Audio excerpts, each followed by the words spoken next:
માર્ગ અકસ્માતમાં જીવ બચાવનારનું કરાશે સન્માન। જીવ બચાવનારનું રાહવીર તરીકે સન્માન કરવામાં આવશે। અકસ્માતમાં જીવ બચાવનારને અપાશે રોકડ પુરસ્કાર। ઇજાગ્રસ્તને 1 કલાકમાં હોસ્પિટલ ખસેડનારને ગણાશે રાહવીર। એક વ્યક્તિનો જીવ બચાવનારને 25,000 રૂપિયાનું અપાશે ઇનામ।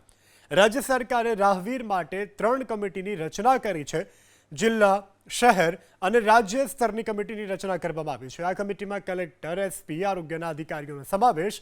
કલેક્ટરના અભિપ્રાયના આધારે રાહવીરની વ્યાખ્યા અપાશે। સરકારે વિવિધ નિયમો પણ આ અંગે જાહેર કર્યા છે।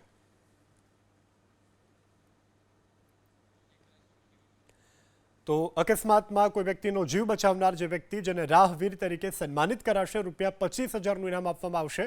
અને કમિટીની પણ રચના કરવામાં આવી છે, જેમાં કલેક્ટર, એસપી, આરોગ્યના અધિકારીનો સમાવેશ કરવામાં આવશે।